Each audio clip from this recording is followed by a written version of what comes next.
quizzes are really tests, but it's a quiz. It weighs as a quiz. So this is an exponential, right? B is less than 1 will be decreasing. So we're expecting something like this, never to touch the x-axis, okay?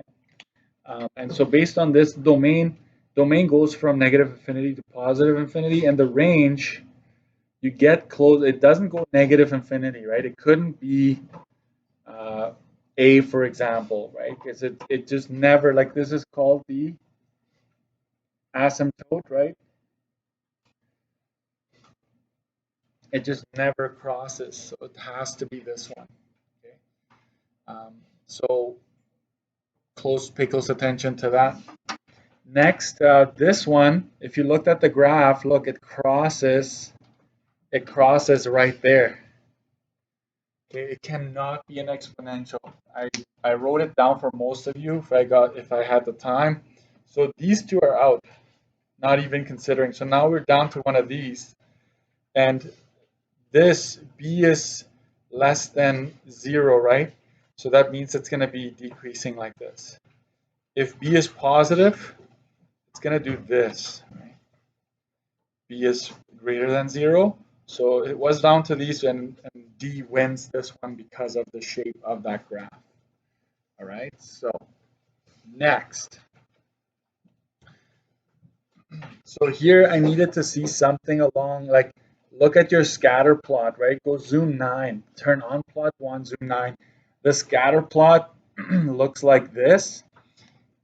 It can't be exponential, because if you think of an exponential, if this is, right, it either does this or this, right? And this one wasn't following any of those shapes. It was actually curving out like this and flattening. So it's a logarithmic graph that I was looking for there based on the scatter plot. So this is the equation. So if you said exponential, you lost the mark, or if the explanation wasn't good enough, and then I would honor your exponential function there.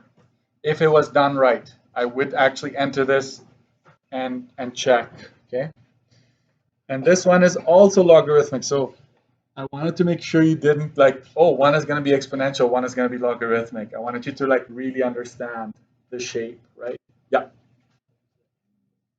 And as notation, like if you forgot your y equals, or supposed to be plus, yeah, otherwise it's all multiplying.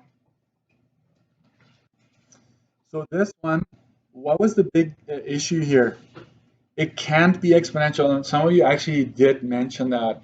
So you really showed your understanding, right? Based on the plot on the right here, it seems like it's crossing the x-axis, right? So exponential cannot do that one. It's just not even an option. So that would be the biggest giveaway there. Can't be exponential because it crosses the x-axis. So this is a lot of you opted for it, for logarithmic. So way to go. But can I just say something? A lot of you lost like 3 marks on the first page. That's the equivalent almost of 10%, right? So right away, 10%. So you got to be careful, read carefully. These are the types of questions where we check for understanding. So, and learn from it. Don't let that bog you down. If you got it wrong, I'm just trying to make a note of some of the things to watch out for. Next page. So pay close attention to this one, right? On your study sheet, you should have, right? This is A and this is B. We know that this is the initial whatever. It could be money, it could be population, it could be temperature. We don't know. In this case, we're talking money, right? So I also make note that T is my X variable and V, the value, which is my dollar amount, is next, right? So a couple of things right off the bat. Like a lot of you are doing this right away. So I don't think anybody really mixed up the variables. So maybe a few of you, but not many. So that was a good sign. So the initial value, you need to make sure you put a dollar amount if you want the full marks. Some of you went 0, 52, 50. And I know you know what's supposed to be done. I know you know 5250 is it. But in the province's eyes, that wouldn't fly, right? They want you to state $50 to $50, right? And then you're okay. So if you stated just that, then you at least got half a mark. But if you just put the coordinate, then I can't give you marks there. Next, the growth per year. Here's what I want to make sure you understand. I will make a note on the side here. Always remember, 1 is like your baseline. If you had like 0.9, right, that is the equivalent of 10% decrease. Sorry, decrease. So basically you would go 1 minus this to figure out your 10% decrease. If you have 1.1, right, that's the equivalent, because this is bigger than 1, that's a 10% increase. Okay, so it all lies within this portion right here. And so I go 1, like whatever's inside the brackets, whatever's in here, I know this is growth. So I'm going to, right, subtract it from 1 to get this. If you had, technically, if the question hadn't specified percentage, you could have just left it at 0.0375 growth per year. But it did want it as a percentage, so you had to go and multiply that by 100. So way to go. A lot of you got that. If you didn't, just learn, right? It could be a decrease, right? It could be like, how much is the population decreasing by? It could be per year, per minute, per hour. It depends on what time is in this particular context. Okay. Next, the doubling time. Doubling time in years, that's what you wanted. So guess what I did? You take your initial, this is your initial amount up there in orange. So I go, right, 2 times that. 2 times the initial amount. So I let y2 equal to 10,500. And so whatever time you get there is your doubling time. So every 18.83 years, things are doubling. Your money is doubling in this case. Okay. Next, the Richter scale, right? Question. So again, I make sure that this E is my X variable and the M is my Y variable. So I know that, right, the energy in gigajoules is the Y is the magnitude. So I make sure I don't mix that up. So what's the measurement of the Richter scale that has 180,000 gigajoules of energy? That's my energy right there. So I go second trace 1, 180,000. Most of you got that 6.3. Perfect. Okay. Determine the amount released, but a magnitude of 550. So magnitude is given, right? The M here. So Y2 is equal to that. You get your gigajoules. A lot of you got that part.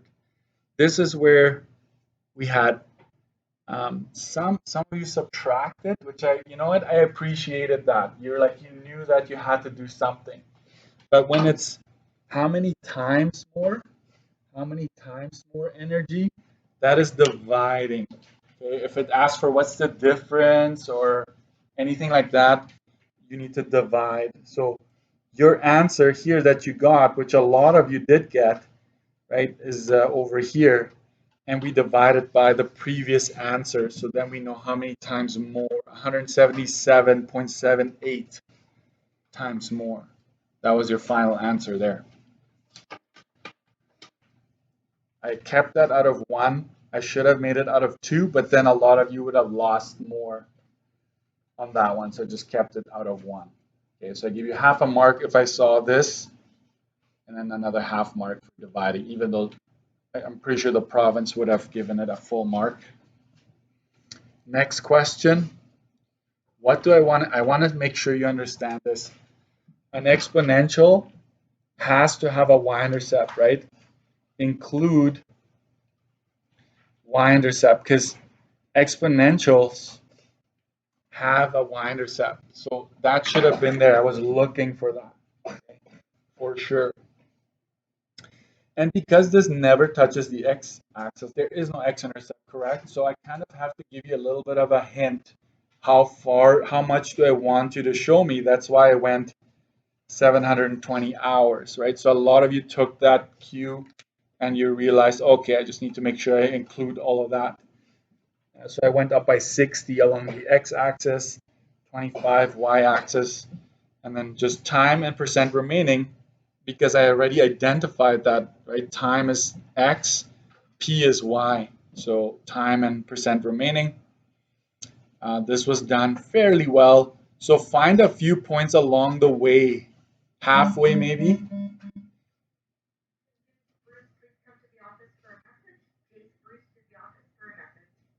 And you know what? I didn't take marks off if you went arrowhead or just stopped there.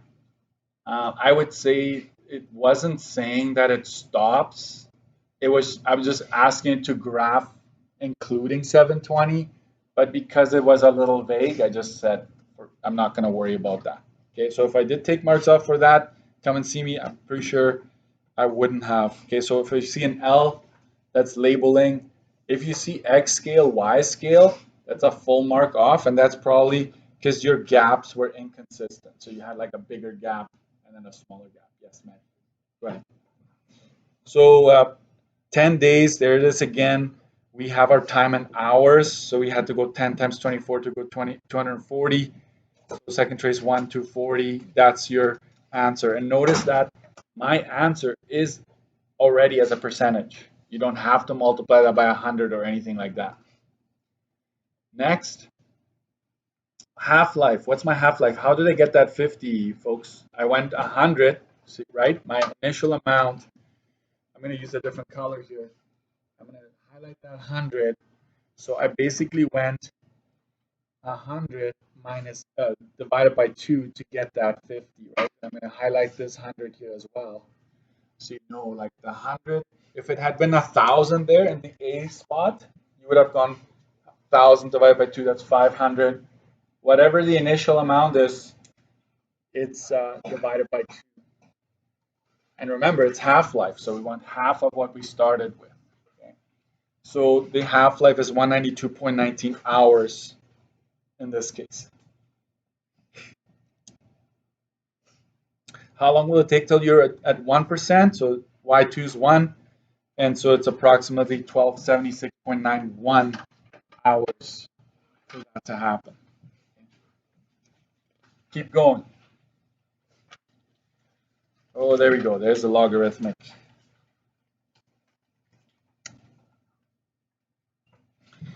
Okay, so I just need to make sure you understand. Don't make that touch the y-axis. Don't do, like, that's a big no-no. So you can make it close, and if you want to be absolutely sure, you label it.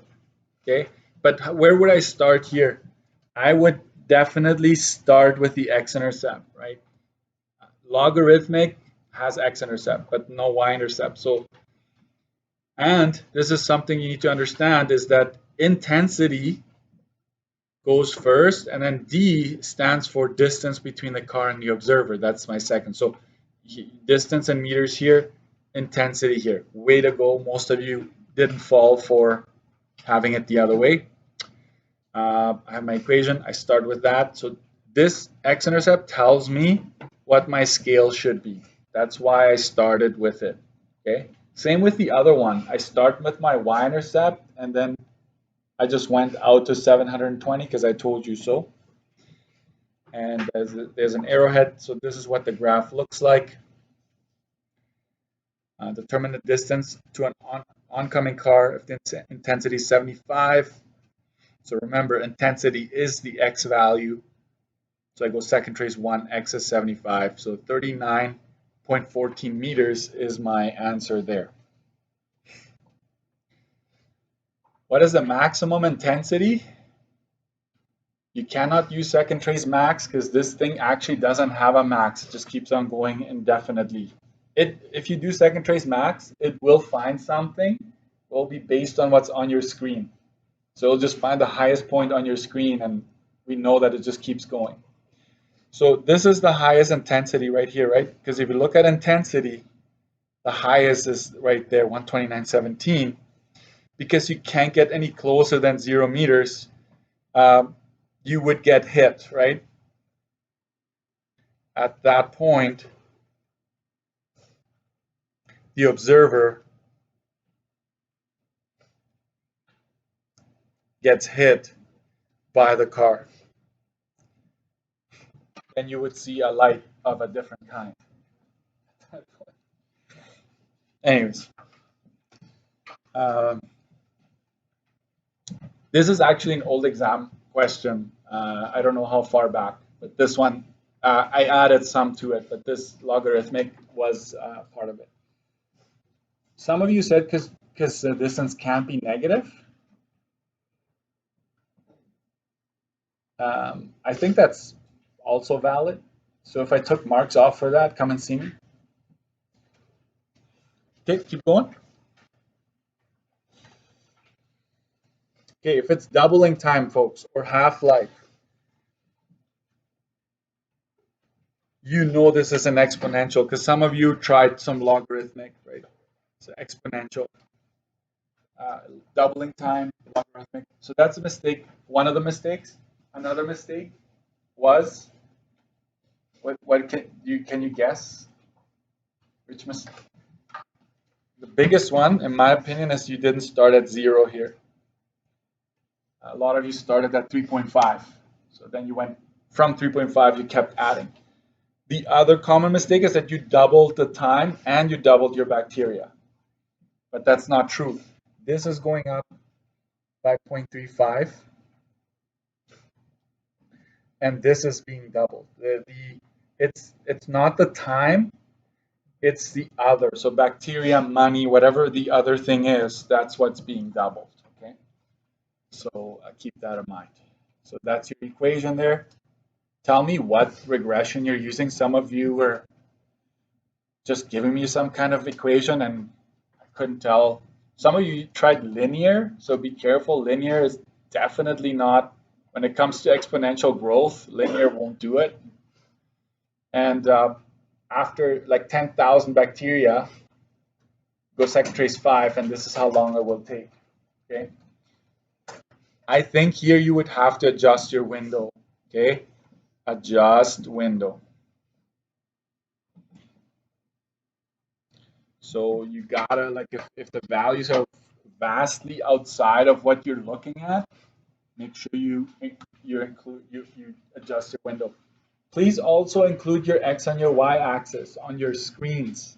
I see a lot of times when I help you, I look at your window and your X min and Y min aren't at a negative. They should be at a negative too, right? Because if this is your your axis and you're only looking at this, you're missing out on that. So what you want to make sure is the Y min and the X min, right? You want to go -5 or something slightly negative to include your X and Y axis. And you will see them on your grid, on your screen. You will see the little bars going up and down or sideways. Okay. Next, blast from the past. So if you want, if it's drawing, if you're drawing out and it's like consecutive, right? Like if you go green and green, white and white, so it's or. It's either green and green or white and white. Those are the only two options. So you start with 10 out of 16, and because you've grabbed the green one, you're down to 9 and also a total of 15. Or, that's the or, you've got 6 white out of 16 and then down to 5 out of 15. You multiply them and you got 50%. Some of you used combinations, and if you had added, some of you didn't forgot to add, you still get the same answer percentage-wise. Like your numbers at first may be different. Even if you use permutations, if you do it correctly, if you're careful enough, you will do that. But I'll just stick with this method because it's the quickest and most obvious one. And then the last one, if you had done the AC, it would have forced you to review some of this. So it says the probability that there will be at least one boy in the group. Okay, so you want groups of 3. So I figure out how many groups there are that wouldn't have any boys. So it's 18 choose 3, and from the 11 I choose none. So 816 without boys. Right?